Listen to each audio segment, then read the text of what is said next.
Welcome back to Qu'ran Arabic Academy. In today's video, what I have for you, it is Huruf al-Halki. What is the meaning of that? I guess that's what you just asked. Relax, I'm going to tell you the meaning. Huruf al-Halki, it simply means throat letters. Sometimes it is referred to as throat sounds.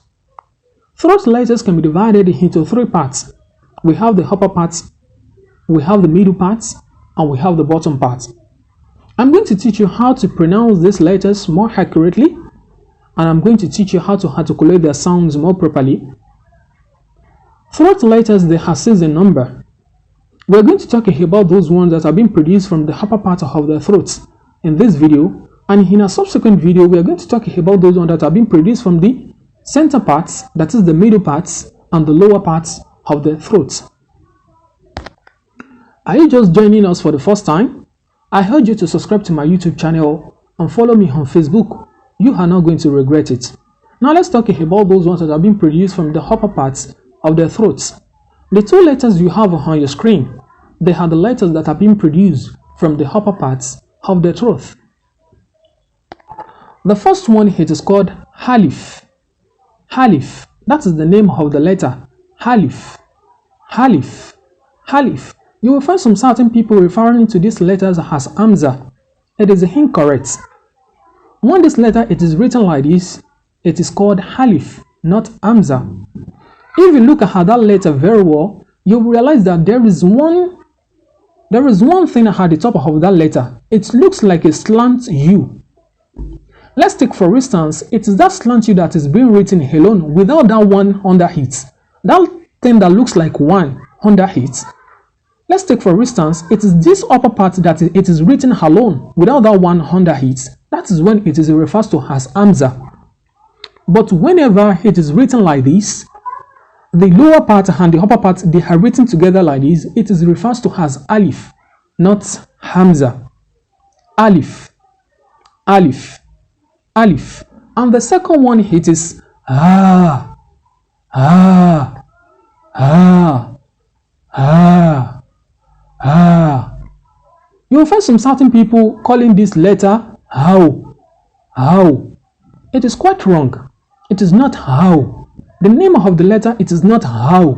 It is Ah. Ah. Ah.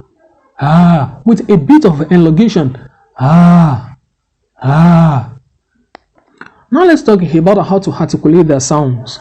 Let's take for instance the first letter, that is Alif. It is taking Fatiha or Hen Haraka, be it Kasra or Dhamma.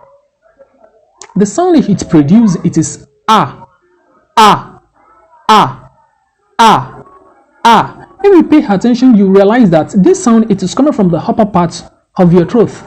It is coming from the upper parts of your throat. Ah. Ah. Ah. Ah. Ah. Ah.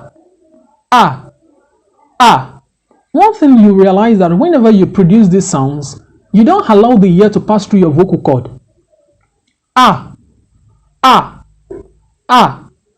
Ah. All the amount of air that is coming through your vocal cord, they are not that much. When you say ah, ah, try to take your palm towards your mouth, you realize that there is no air coming. All the air that is coming, it is not that very apparent. Ah. Ah. Ah. Ah. Ah. Ah. Ah. And that's the sound it produces. It comes from the upper parts of the throat. Now let's talk about the second one. The second one, the sounds as well comes from the upper parts of the throat. Like we have said earlier, they are upper part of the throat letters. So when this letter it is taking Fatiha or Kasra or Dhamma, any haraka, but let's take for instance it is taking Fatiha now, then it becomes Ah. Ah. Ah. Ah. Ah. The difference between these 2 letters, it is that when you produce the second one, you allow air to pass through your vocal cord, and that's why when you take your palm towards your mouth, when you produce Ah. Ah, you will be able to feel that warm air coming from your mouth, and that is the air coming from your vocal cord.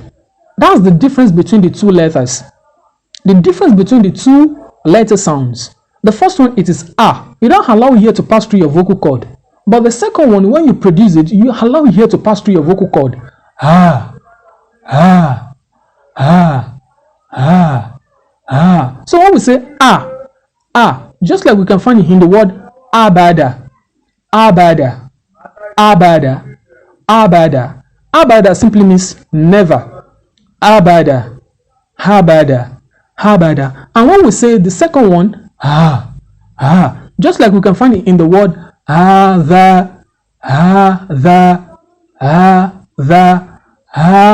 simply means this. Now let's have some certain examples from Al-Quran to lay more emphasis on what we have talked about. The first verse that we are going to use, it is Fi jidiha habalum min masad. Fi jidiha habalum min masad. So if you check the word Fi jidiha, Fi jidiha, the only thing that is happening to her in that place is that it has some certain elongation. It has a mad. Fi jidiha, Fi jidiha. And the next one, it is Kul huwa Allahu ahad. Kul huwa Allahu ahad. Huwa. You realize that how before that wow, huwa. Kul huwa Allahu ahad. Ahad. Can you check the word ahad? The last word in that place, ahad. Kul huwa Allahu ahad. And that's the end of today's lesson. Don't forget to subscribe, like and share this video, and I will see you in the next video.